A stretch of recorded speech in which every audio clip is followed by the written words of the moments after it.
Hi, everyone. We are finalizing, getting ready. So just a moment, trying to welcome our facilitator.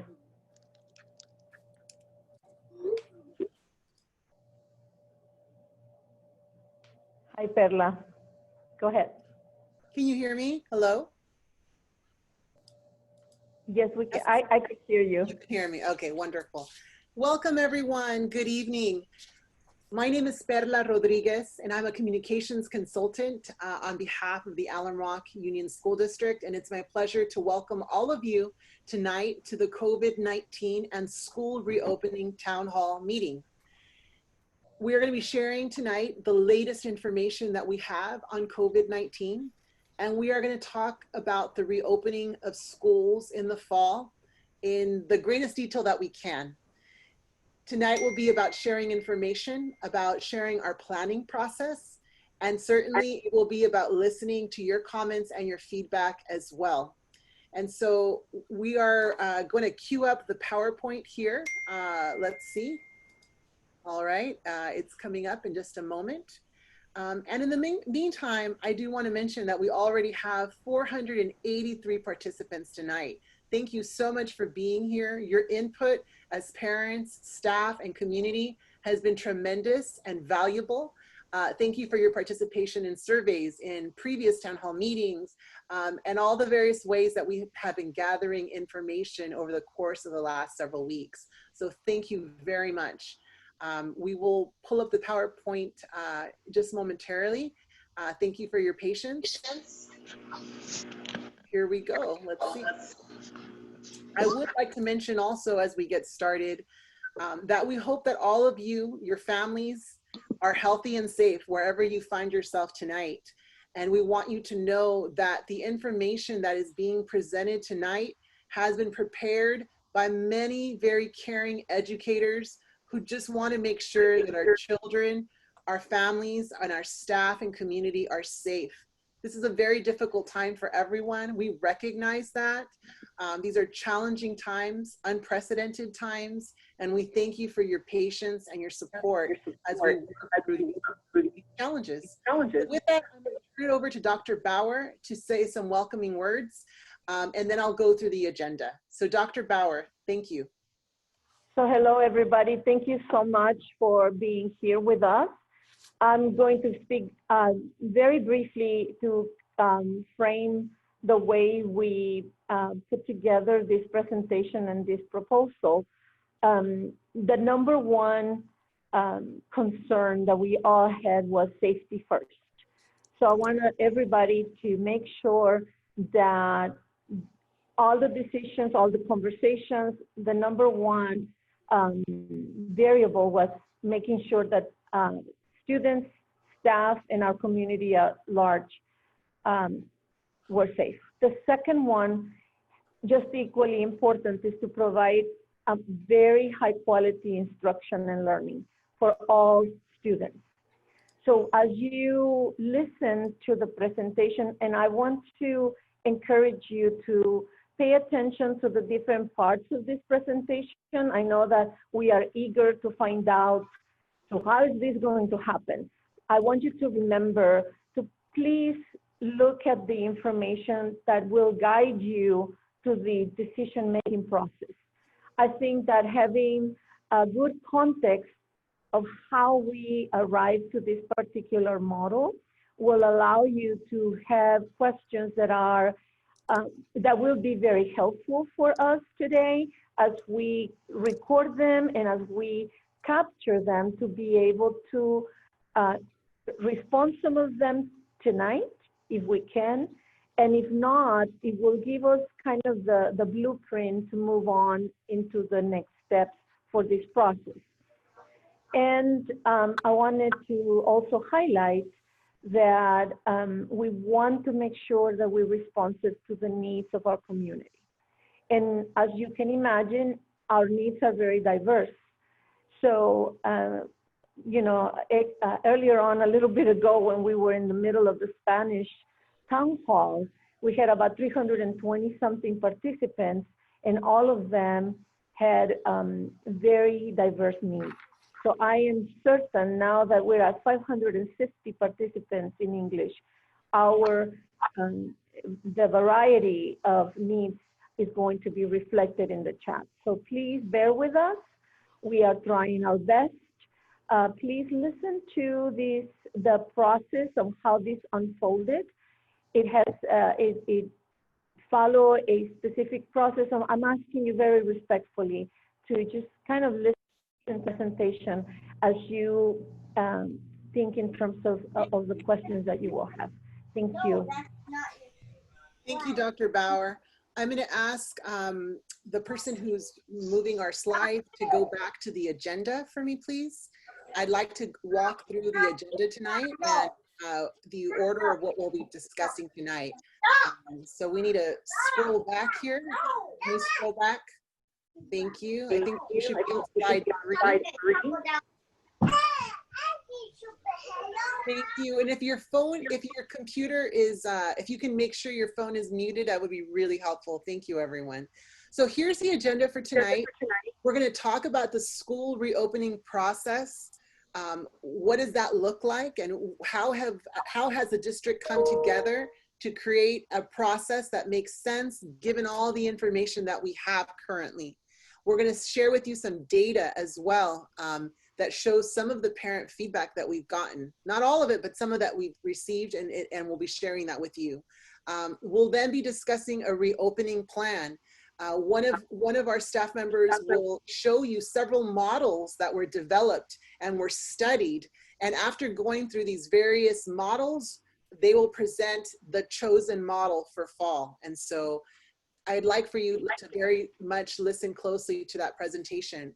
And lastly, the last section to this town hall, we're going to respond to as many questions as we can. So I would recommend, if you can, listen to the entire presentation.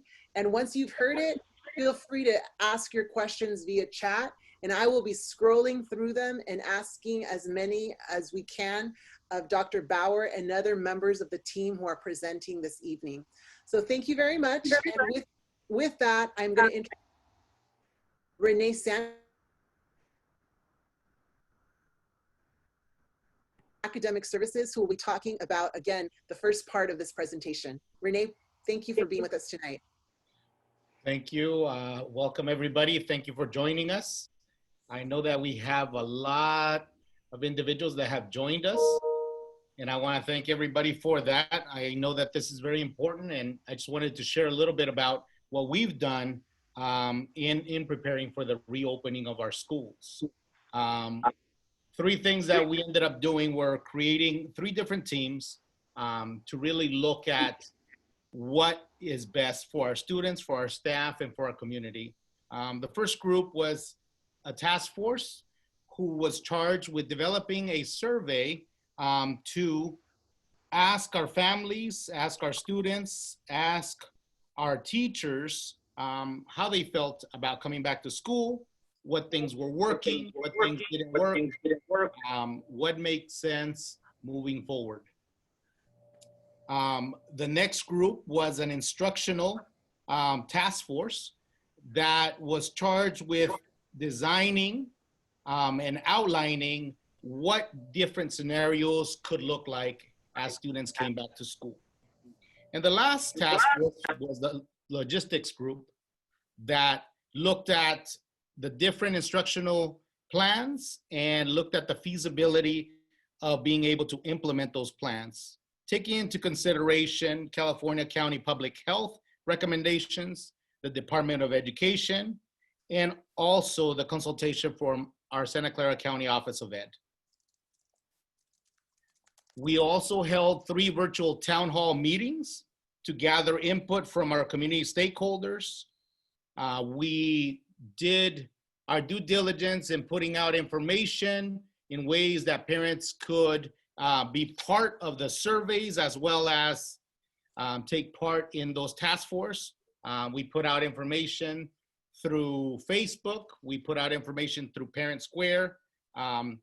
We put it out on our parent link. So we tried everything possible to get as much information as we could.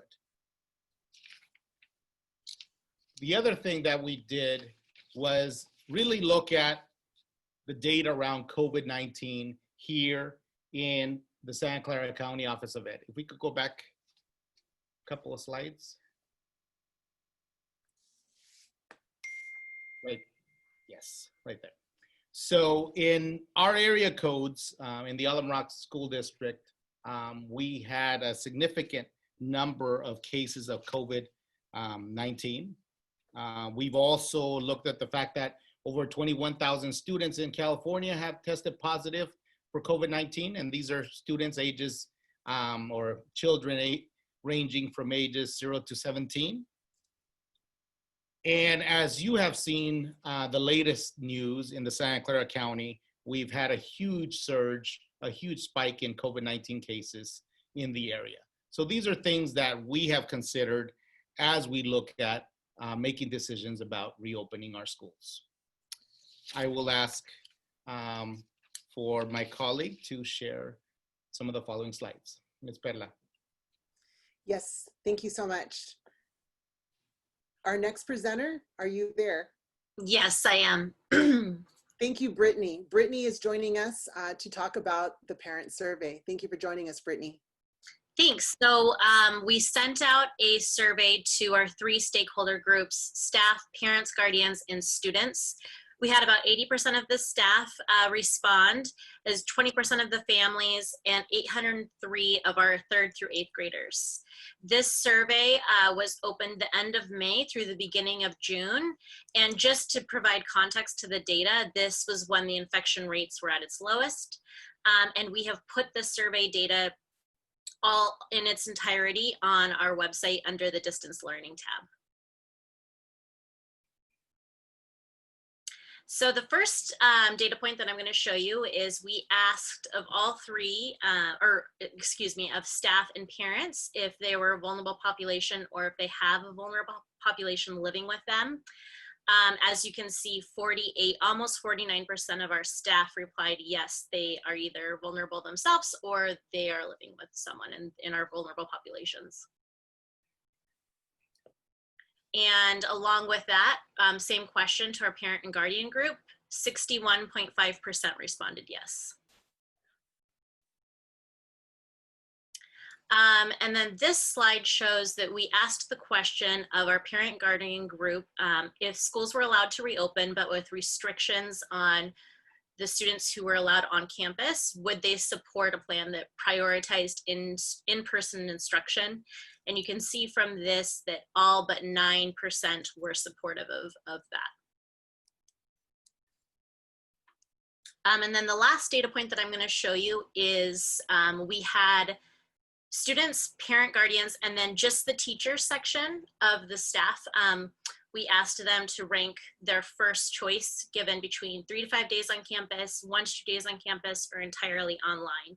The yellow is the entirely online, red 1 to 2, and blue is 3 to 5 days on campus. And again, all of this, the whole data presentation of the survey is again on our website, so you can look at that. Brittany, thank you for that valuable information. And again, I want to mention that we apologize for some of the scribbles on the presentation. We are working to clear that. Thank you for your patience as we work through this. So with that, we are going to now turn it over to the team that has worked on the reopening model. So with that, I'd like to introduce Jason Sorich. All right, so back in May, we identified a design team. The design team was tasked with developing potential program scenarios for the upcoming school year. So we paid attention to state and local health and safety recommendations. Again, these were recommendations, as I mentioned, back in May. We included representation from elementary and middle school. These scenarios were refined by a logistics team who applied both state and local health recommendations. They included teacher, parent, and administrator input and review. And the scenarios addressed a variety of student needs, including mental health, special education, and supports for students in special populations. So from there, what emerged were 4 scenarios. So please keep in mind that these are not the 4, we're not moving ahead with 4 scenarios. These were the scenarios that came from our group. So one scenario is a virtual scenario, 100% instruction delivered online. Another scenario that emerged was a selective return where we would prioritize students to come back based on need. Another was an alternating A-B scenario where students would attend school on alternating days. And the last possible scenario was a combination of virtual and on-campus learning. And from there, we handed it off to a logistics team.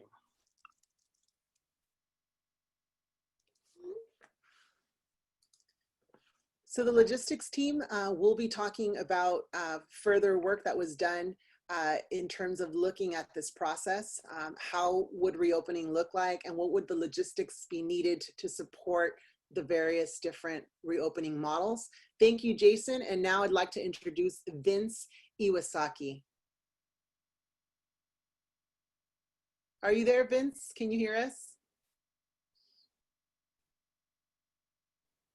Let's give Vince a moment to join us.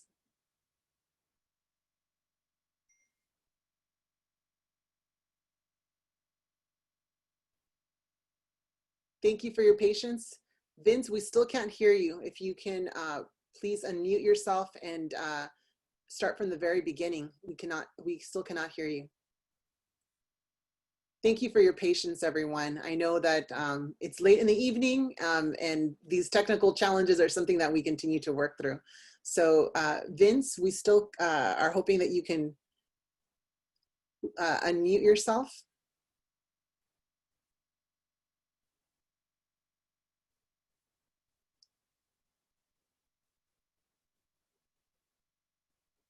We'll give him another minute, and if not, perhaps one of our other colleagues might be able to step in. All right, now we're good. There he is. Thank you, Vince. We can hear you. I can unmute myself, but anyway, hey, Jason, I'm going to go ahead and get started. Would you mind going ahead and reloading the presentation? I know the scribbles can be kind of distracting, so. Yes, I apologize for that. No, it's okay. I think you know, one of the realities is Zoom can be an interesting tool, and it's just a matter of being able to apply all the different tools. So my name is Vince Iwasaki. I serve as principal at Matson Middle School, and I was asked to lead part of the logistics team process. The team that I led included 20 teachers, classified staff, parents, and administrators.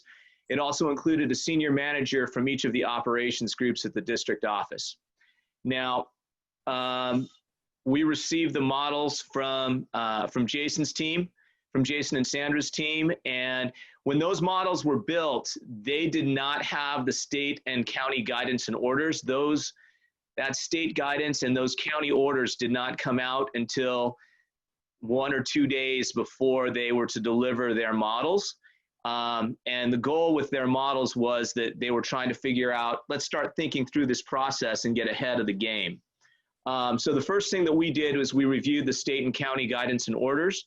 Then we reviewed all of the reopening models with respect to those orders and made a recommendation to the superintendent. The regulations we went through, the main ones, California Department of Public Health, California Department of Education, the OSHA requirements, that's health and safety and working conditions, Santa Clara County Department of Public Health, Santa Clara County Office of Education, and as we were wrapping up our work, Assembly Bill 77 was passed.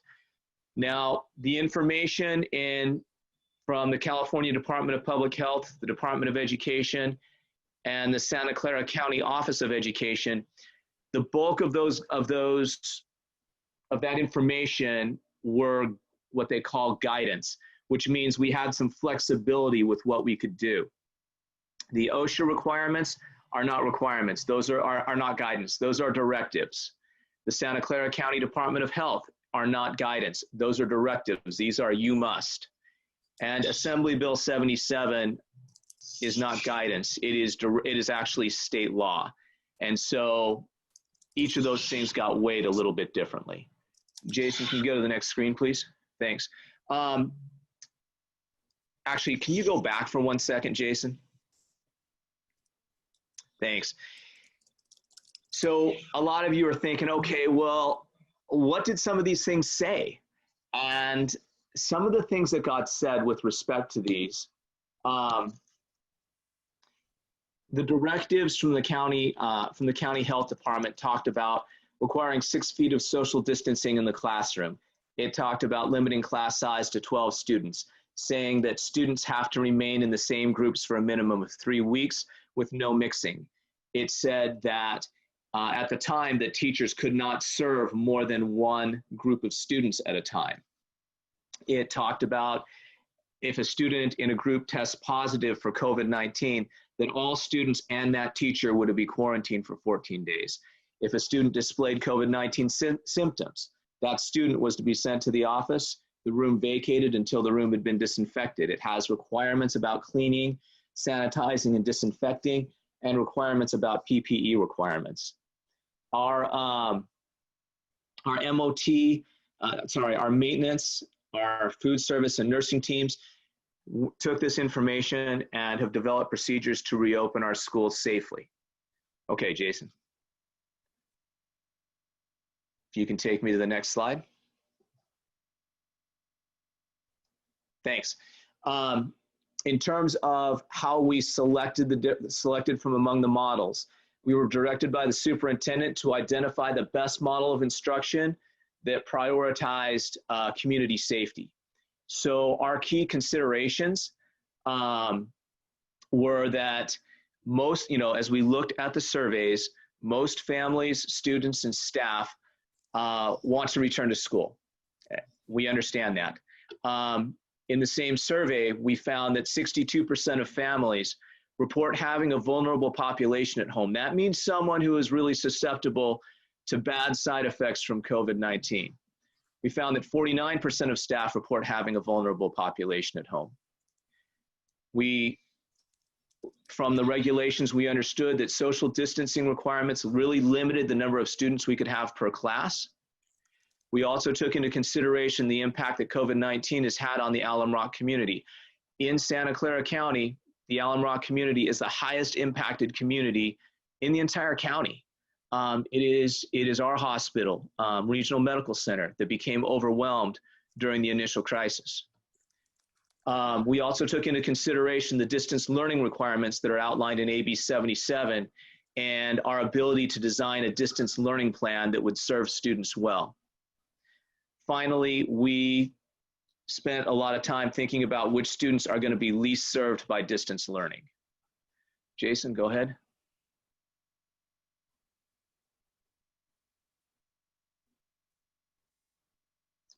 So based on that,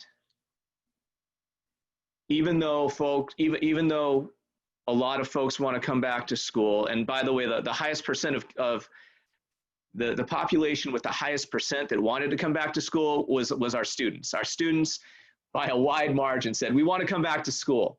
And we understand that. But given the current environment and our concern for safety, the model that we recommended to the superintendent and which was accepted is a model that says that about 90% of our students are going to remain on distance learning. 10% of our students who have some of the highest instructional needs that cannot be well met through distance learning will be invited to come back to campus.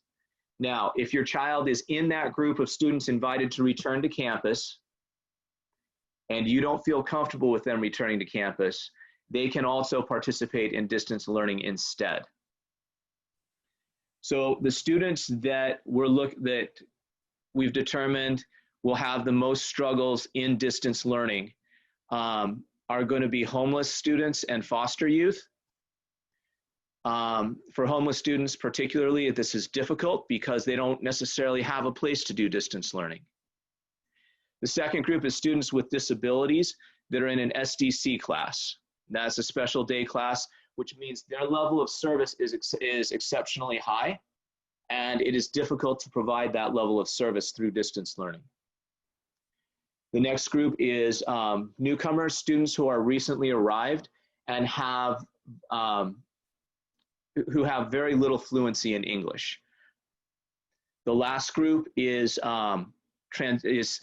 children who are entering transitional kindergarten and possibly students who are new to kindergarten. These students have had no experience in school, and it is exceptionally difficult. It will be exceptionally difficult for them to have any sense of for us to serve them well in distance learning.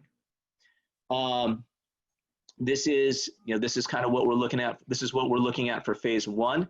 This phase would run until probably the spring of 2021. At that time, we'd look at opening more of the campus based on health conditions in the community and student need.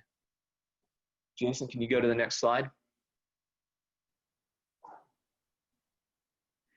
Where we are right now, I know the superintendent and the assistant supes are going to be seeking board approval for the model on Thursday night.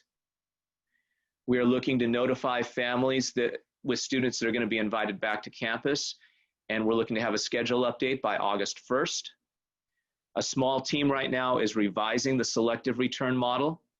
Our considerations right now are ensuring technology access for all students, having daily interaction for students and teachers.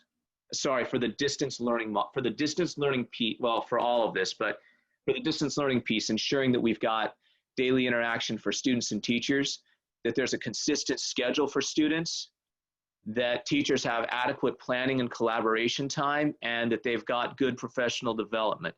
One of the things is when we went on distance learning in the springtime, everyone worked hard and everyone did a good job, but we learned a lot about how kids learn online, and we learned a lot about ways to teach online. And we want to be able to compile those best practices and make sure those are pushed out to all sites.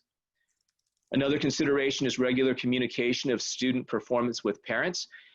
We know that parents want to know how their kids are doing, and it's important that we have that regular communication. We also know that we need opportunities for parent training on some of the distance learning tools and student support. And finally, we know that because this is a significant change to working conditions, we're going to need to have negotiation with employee unions regarding those changes. I think that's all I've got, Perla. Thank you so much, Vince. I want to thank you and the entire team that has been involved in the development of this plan and gathering community input, parent input. We want to thank all the people, parents, staff that participated in the task forces that were discussed in this presentation. It has taken a lot of people and a lot of work to bring forth this information. And so I know there are a lot of questions out there. We've had a lot of comments within the chat, and I encourage you to continue sharing your comments there. We're going to begin with a few questions that I have already jotted down to the course of the chat discussion happening simultaneously. And I will probably open it up to Dr. Bauer, and if there are others on the presenting team that would like to weigh in, I welcome you to do so as well. Some of the things that I've seen on the chat. I'm sorry. Yes, Dr. Bauer? I'm waiting for the question. Okay, sounds good. She's ready to go.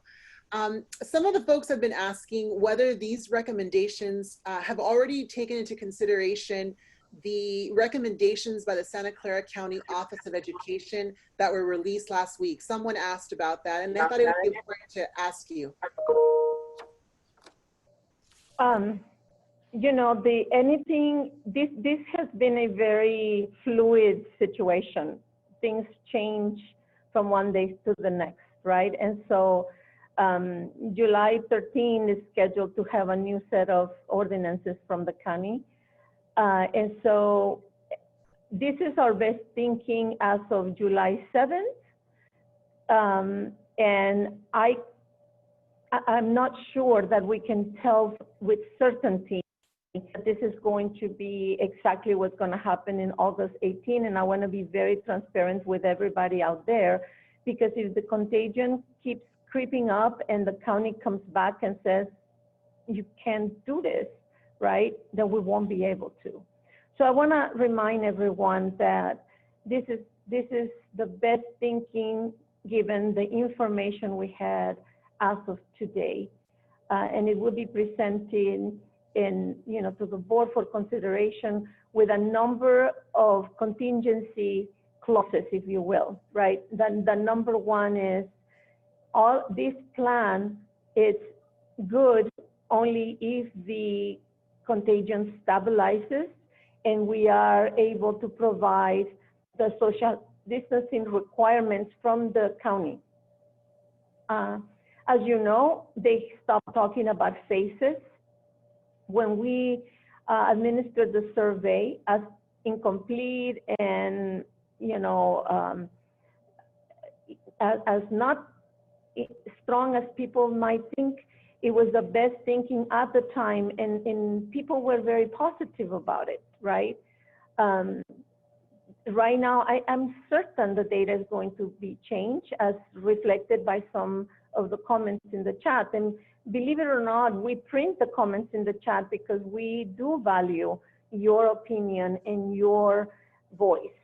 And we did the same thing with the town hall way back at the end of May, same kind of process. So I also saw somebody in the chat mentioning, is there going to be another survey? Most likely, right before we reopen schools, because we also want to know what are some of the kinds of things we need, given at the time what we're going to be able to bring to our students and parents. There are a lot of comments coming through. Thank you very much to everyone who's participating. Dr. Bauer, can you talk a little bit about class size? Can you talk about safety, for those 10%, the 10% of students who may be returning to school? You talked about who they were. Can you talk about what are the types of logistics, right, that will be put in place to make sure that kids are safe and staff as well? Yes, so that is a very important question, Perla, because the county keeps kind of changing the parameters in terms of the distance that is required for students according to their age. And I'm not sure that the public at large is aware of this. We started with 6 feet apart for everybody, and the latest that we were given from the county was 3 to 4 for children in elementary, and I think it's to middle school, which for us is a great concern, right? If we are going to bring any amount of students, we're going to be implementing the 6 feet distance in the classrooms, which probably is not going to allow us to have more than about 12 students per classroom. And remember, Vince highlighted the concept of keeping the cohort intact. So we are not able to change students. We are not able to change teachers. I believe somebody on the chat also asked about, if I'm a teacher and I'm sick, what about subs? All of those details we are still kind of working, because we need to make sure that we are following the safest criteria possible to be able to implement this. Along the lines of the social distancing, folks have questions about how you're going to manage lunch, recess, bathroom use. Are we there yet in terms of being able to share those details, or is it simply too early at this point in the process? It's still kind of early. All we know in terms of lunch is that we won't be able to use the cafeteria, for example.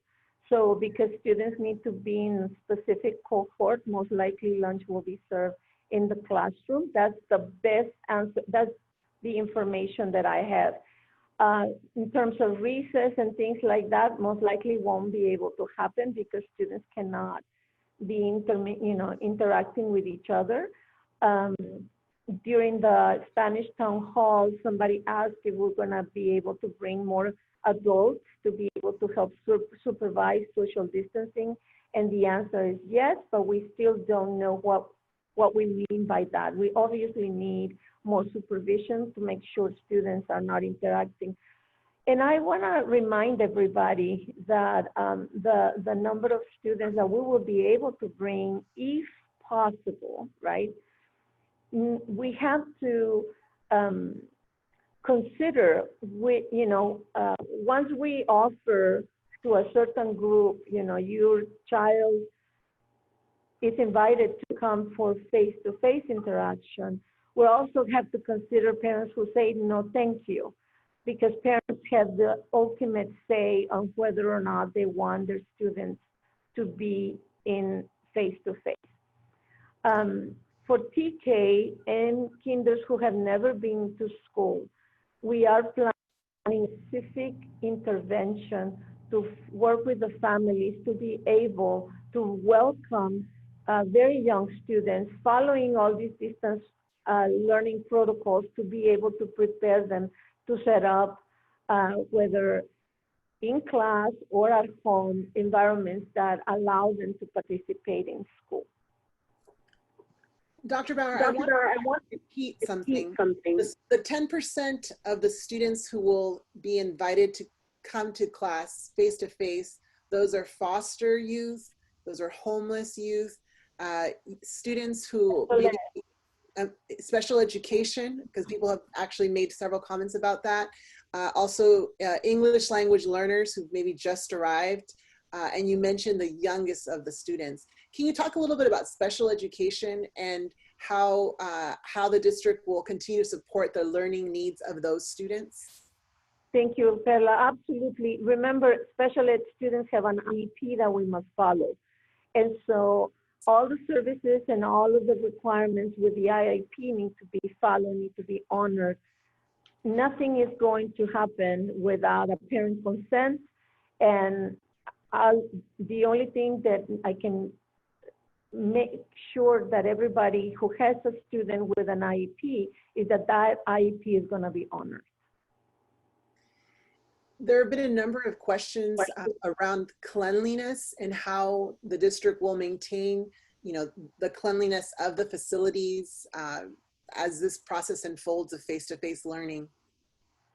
So because we have to keep the same cohort in every site, we will have an opportunity to disinfect every site every day after school. So students come in to a clean school. Students are, whatever many in the class during a certain amount of time. And I'm being very general with those answers because we still don't know all of those details. So after the cohort or the group of students leave and the staff, right, all of that is going to be disinfected on a daily basis to make sure that students come back to a clean environment every day. We cannot mix cohorts, so there will not be the same concept of after-school programs and things like that we kind of are used to that. We're still working. It is, thousands of details that we need to be considering. And that is the reason that we are hoping that we are able to move forward on Thursday, be able to get sort of the agreement from the board to be able to move so that we have enough time between now and August 18 to work on all of those details and be able to provide our community, our parents, and our staff enough information with plenty of time to prepare for fall of 2020. There are a number of people who can join us this evening. We're at over 640 participants, or at least over the last few seconds. And there are a number of people who want to, again, hear from you and your team. Tell us more about what is this virtual distance learning model. Tell us more about it. What does it look like? And how will you be able to continue to support students through that? So I would like to ask Jason to help me to respond this particular question, or Vince. I don't want to be a talking head, and I would like to see if, Mr. Sorich, can you help us answer that question, please? Yeah, certainly. I'll get it started, and then Vince, if you want to chime in. Yeah, so the virtual model for our 90% of students is going to adhere to our certain timeframes, right? So our K through second grade students will have 180 minutes of instruction. Then it goes up to 230 minutes of instruction, then 240 minutes of instruction for our 6th through 8th. There's going to be a blend of synchronous and asynchronous instruction, right? A lot of professional development for teachers and parents. That's very key in terms of how best to support your child at home, how to make sense of the school schedule, you know, what that's going to look like, how to support kids, how to establish an environment at home that's conducive to learning, how to set routines. So yes, that's the basis for the model. There's details being worked out. There's additional educational technology platforms that we're in the process of putting forth into contract. We're going to make use of Google Classroom and Seesaw throughout the district for instruction and for school to home communication. So a variety and a blend of those platforms with more details to be worked out in terms of logistics for schedules, what this might look like in a kindergarten class as opposed to a 5th grade class. Anything that you would add, Vince? Oh my goodness, really well done. I can't think of anything else to add other than to say that, you know, we're consolidating all the different things that we've learned through the last several months that we were on. And all of those things are informing what we're doing. It is going to require professional development time for teachers. It's going to require more planning time for teachers. And those are things that we're taking into consideration in the schedule. We also know that students can't physically be online for 4 hours in a day. It's not good for them, right? So that's being taken into consideration as well as we're looking at how we're doing the curriculum plan. A number of questions have come up also about extracurricular activities. Alum Rock is known for lots of, you know, enrichment classes, right? From music to sports to lots of different offerings. How is the team looking at those particular activities, which make up an important part also of our students' educational experience? So that's exactly the stuff that is being considered right now in terms of how we're going to proceed with our model. And it is very important how we're going to be delivering our instruction. If 90% of our student population is going virtual, we have to design the support programming around that concept. So in order for us to be able to begin to negotiate with the providers and to say, these are the parameters of how our students are going to be taking instruction, we need to be able to say, this is the way it's going to happen first, right?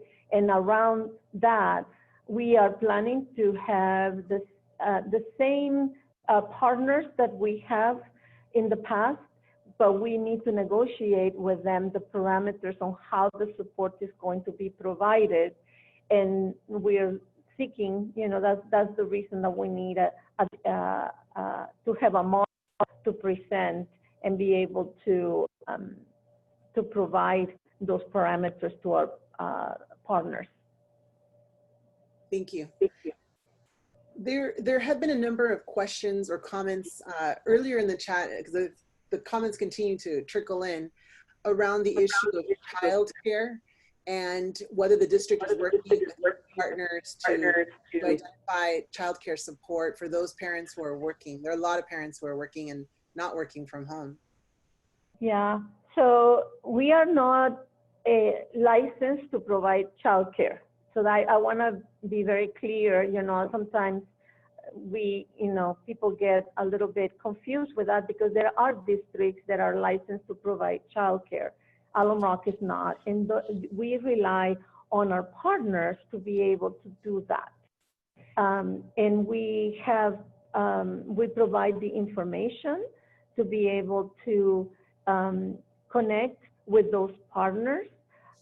We have a number of childcare providers in the district, and all of them offer their own specific services.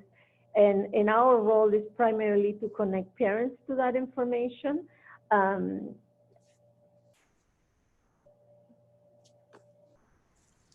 That's what I'm able to share with the public because, you know, we don't directly provide those services.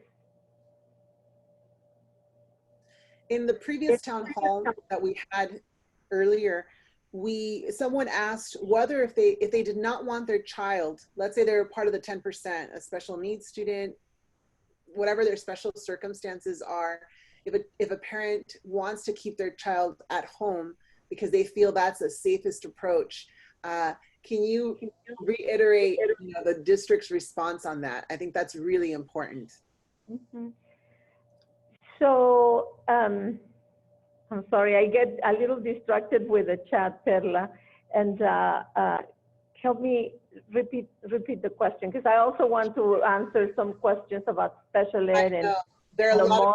I know it's hard, it is very hard, and I'm gonna be asking Vince if we can go back to one of the slides where the model is presented. I believe some people in the chat did not get a chance to see what's gonna be presented to the board, and basically is the chart that says the 90%, that one. So I just want to be very clear so that people have a picture of what it is. The other is that there's a ton of questions from staff, teachers, that I'm not able to answer because there's a number of things that need to be negotiated. Jocelyn Merce was part of the team, and that, you know, we honor that participation. We are, you know, we work collaboratively throughout this, and we agree that the details that some of the people are asking they need to be negotiated. And so I'm not able to answer any of that because we don't have an agreement yet. So teachers out there in the chat world, thank you for your questions, and we're going to be recording them, and we will be coming back to them. So I'm sorry, Perla. Back to my question, really it's a statement, and you've mentioned it previously, but I just want to reiterate it for those parents who joined us more recently, maybe didn't hear the beginning of the presentation, but 10% of the students will be invited to return. But if those parents of those students feel that they want to keep their child at home, they certainly can. And, you know, we respect every parent's right to choose what is best for their child. Can you comment on that again? Absolutely. Thank you for reminding me. Every parent has the right to decide where their child is going to be educated. And having said that, I also mentioned that it would be the parent's responsibility to make sure that the child is connected to the learning that happens, right? And so that's where a lot of the planning, parents need to know, they need to decide. By now, the majority of our parents are going to have access to virtual education, right? The majority, 90%. Of those 10% that we wanted to invite face-to-face, parents can say, no, thank you, Dr. Bauer, but I don't feel I don't feel that we as a family are ready to send our students to school. We prefer to connect them virtually. And it's absolutely correct. Parents have a right to choose. Then we move into all that needs to be set up, you know, for everybody who is going to be working virtually from the home perspective, right? We have a number of things we need to work with our teachers and our support staff. But also for parents, we need to make those decisions knowing that there are certain schedules that we need to follow. We need to figure out, you know, how to support. If I'm a parent but I'm not a teacher, right? I need to be able to coordinate my home life in such a way that I'm still supporting my student, that I'm going to be reaching out to get help if I have questions about an assignment or a class or a lesson or whatever it is that I need to know, that I'm not going to save it for later. It is the responsibility of parents that are in virtual learning to be full participants of that opportunity. There was one question that came up, which is, will there be a town hall for staff? And the answer to that is yes. Would you like to comment a little more on that? So we're gonna have, there will be a town hall for staff only that is generic in nature, and that's gonna happen next week. Just kind of share with the staff what's going to happen. Remember, this needs to be board approved if the board chooses to approve on Thursday. Then after that, after we have a generic, we have to go into negotiations with the different units, because the teachers union is one, and then we have classified, we have 2 unions around that. So all of them, we all need to be able to reach agreements with all of them to be able to talk about specifics with each of the groups.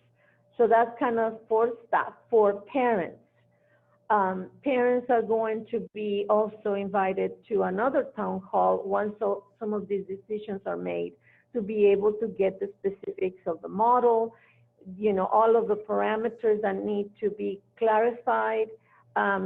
We are ready to provide devices for all children that need to be taking a virtual class. So I just want to make sure that parents are aware of that. We also identified some of the zones that are weak in terms of the internet signal. We already know where they are, and we're working in solutions for that. That's something we learned in the spring, and we have spent considerable amount of time isolating and figuring out some of those zones where the internet itself, the signal is not strong enough. So that's what we're working on very hard right now. The number of questions and comments continue to just roll right in, and we thank everyone for doing that. These questions will be reviewed very closely by the team that is here tonight and others who are part of this planning process. So thank you for making your questions and comments. Those are things that we will be addressing over the course of the next few weeks. Unfortunately, we won't be able to address them all this evening.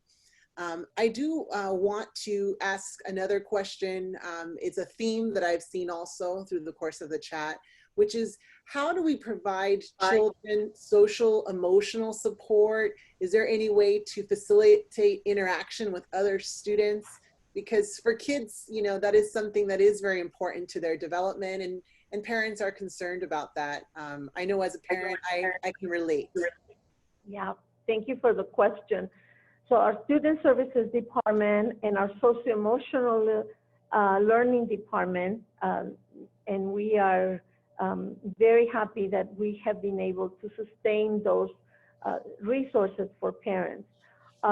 We'll continue to work arduously to make sure that we reach out to the families and to be able to make sure that our students are doing well.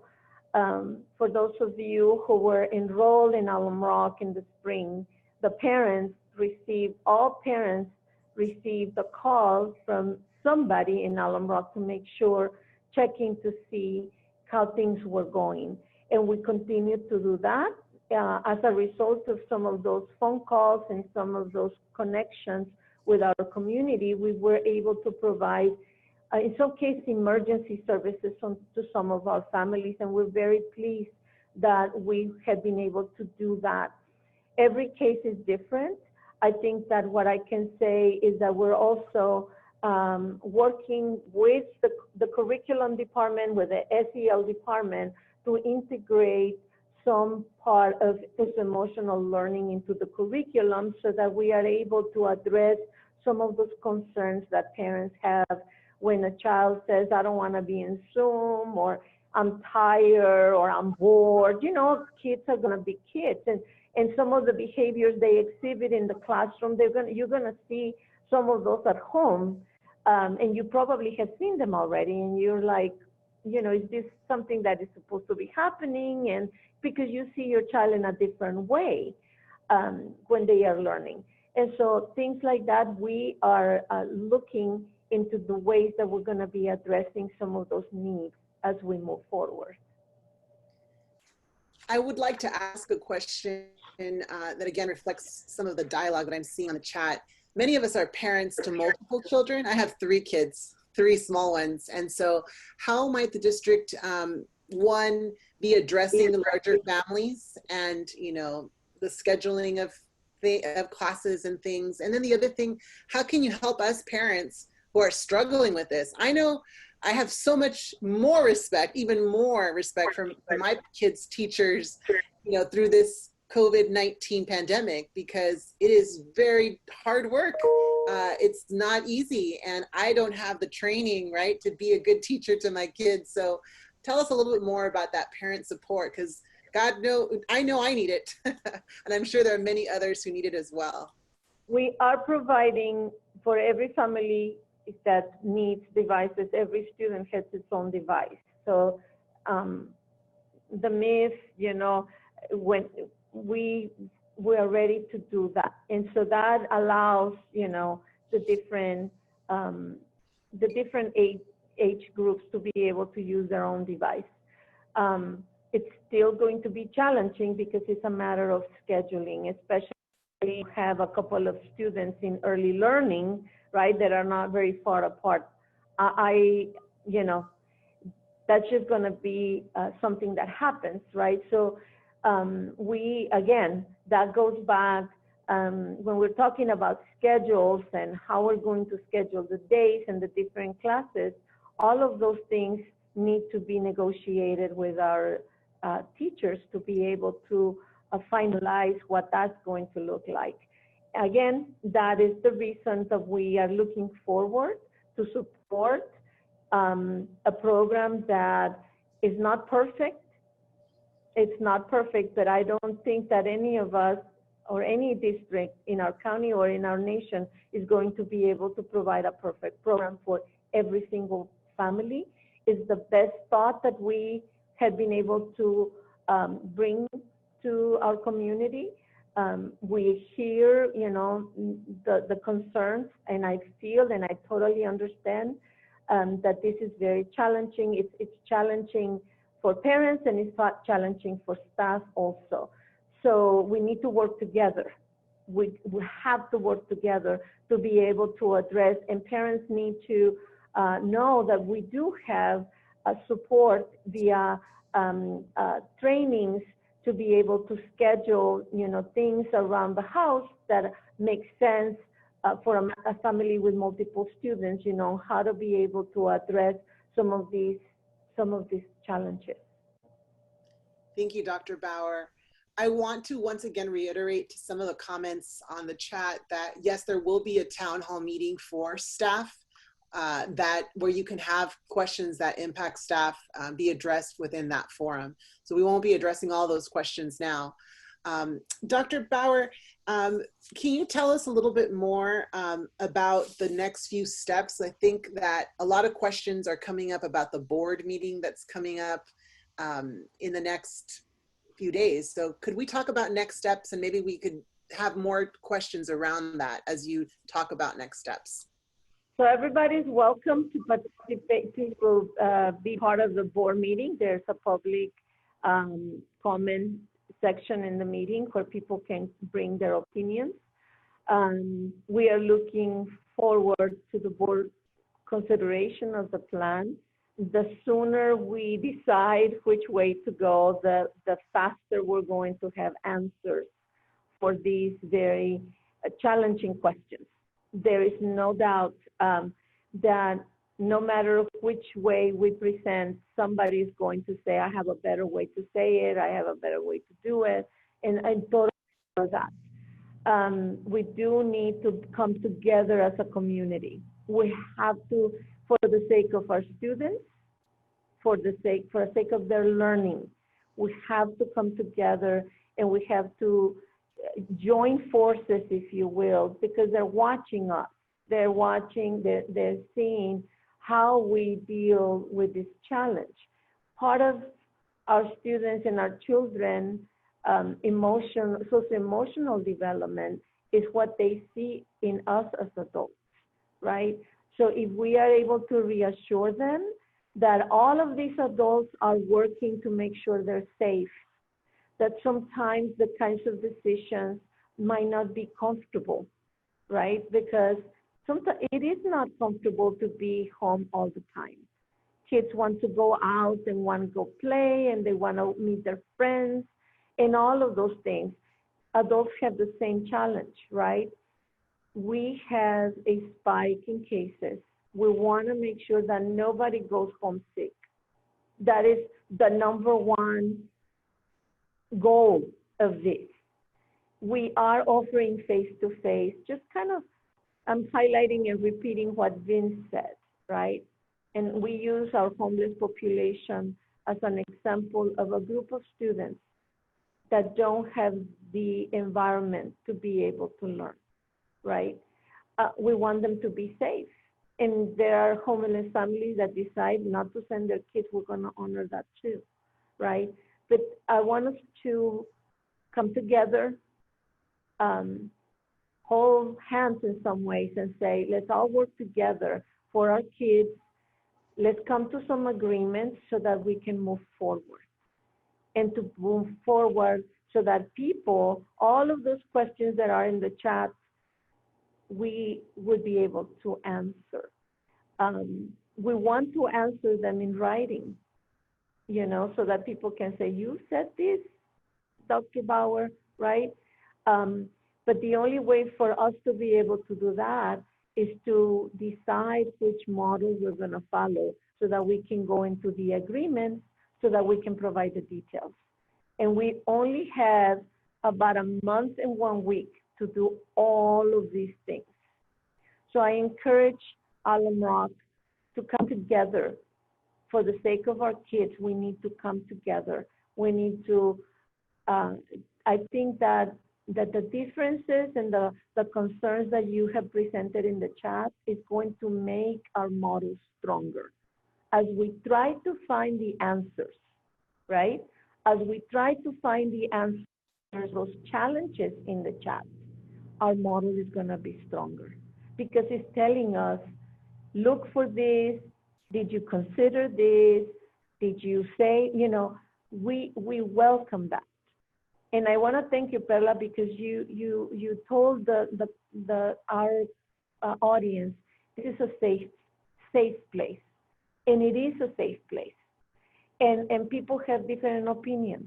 We have tons of, you know, at some point we had over 600 people, right? We were trying, you know, we had scheduled this town hall to end at 7:30. And I said, no, we had some technical difficulties. We're open to extend it because we want to hear, we want to know, right? And sometimes the answers that we have might not be welcome in some cases. And I understand that because we all have different ways of seeing things. And that is why I go back.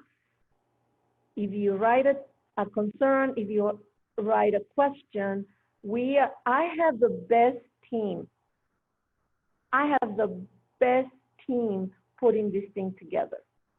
The best team.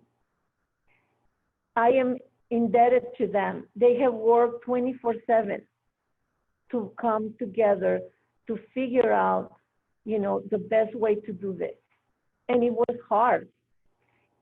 Believe me, ask Vince and Jocelyn. Those two can answer how difficult this was because their task was to put apart those scenarios that Jason presented and that Sandra put together. Sandra's and Jason's work, hard work in the month of June was picked apart by Jocelyn and Vince.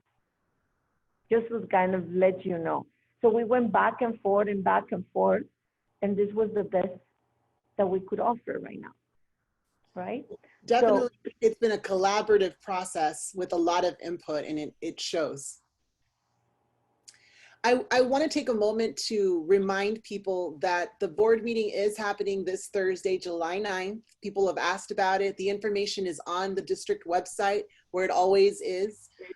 And of course, people can participate via Zoom. And so if you have questions about the board meeting, when, where, how, please visit our website, www.arusd.org. And folks are welcome to participate in the meeting and listen in on the questions and the feedback during that presentation. Anything else you want to mention about the board meeting? I know there were some people who said, well, you know, what would the impact be if this plan is right? We hope it improves, but what if it would be the impact on this process? I'm sorry, Perla. The question came in and out, and I didn't get. That's okay. That's okay. Dr. Bauer, there were a few questions about what if it doesn't get approved by the board. Can you talk about the impact of not approving a plan at this next board meeting? Because I know there's a lot of work to be done between now and the start of school. I mean, the clock is ticking. Can you talk about that? We're going to have to go back to traditional. Because remember, if we don't have an agreement, if there are no agreements, if there's no plan, right? We're going to have to open, because remember, we're an organization that responds to the state, right? And so right now is the opportunity for all of us to come together and to say, it's not perfect, but this, you know, we need this so that we can go into the details. So that's why I'm asking Alum Rock.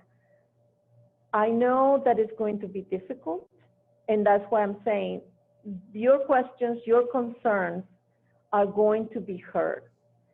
Are we going to be able to provide a tailor-made instruction for 9,000 kids for each individual child? Probably not, because I don't have 9,000 teachers, right? So we just need to be mindful, right, that we are, the clock is ticking. Many districts are at the position where they had already approved the plan that they have to change because the contagion spiked, right? And they have to go back to the drawing board and start all over again. We are in a good place where we had the ability to figure out, you know, where this is going. We caught, I think, almost on time, right? Saying, you know, we won't be able to bring all of our kids because it's not safe. It's just not safe, right? So a lot of consideration to, you know, to the details. So the only way we can be ready to start working on the details is for us to move forward, to come together and to begin to say, we know this is not a perfect plan, but we're going to be able to reach a consensus on this and move forward so that the answers to those questions in the chat can be answered.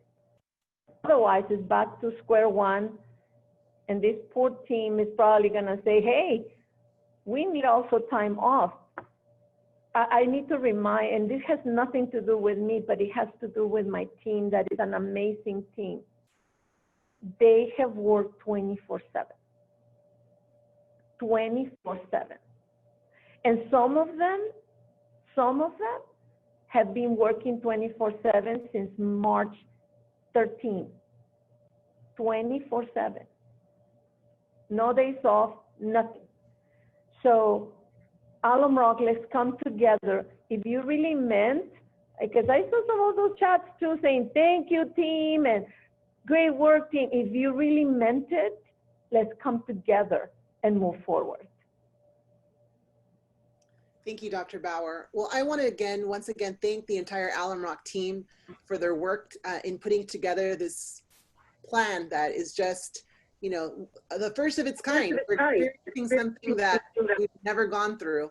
And as educators, you're arming yourselves with the best public health information that's available to put together a plan that will keep our students and our staff and our community safe. It's a tall ask, And we should definitely recognize and thank you for that.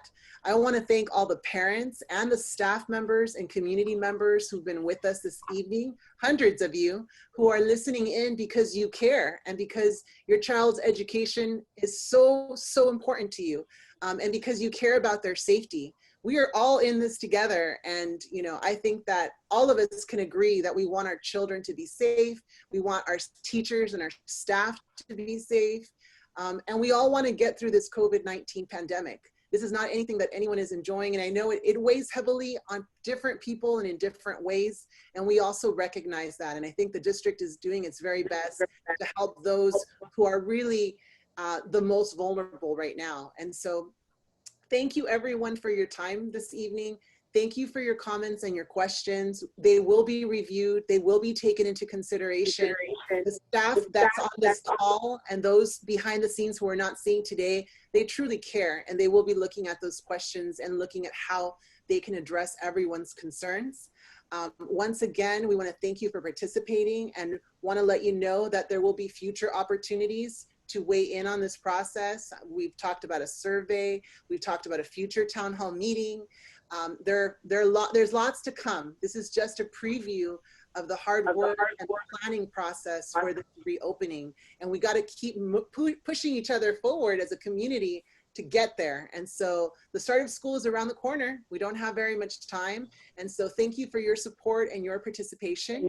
And we're going to go ahead and bring this meeting to a close. Dr. Bauer, anything else? Final words? Thank you so much for being here. It was lovely to see the high number of 600 and something participants. I am very, very humbled by that number. And that just shows that our community is together. We're gonna go through this like a family does, right? We're going to move forward. Thank you so much, guys. Thank you.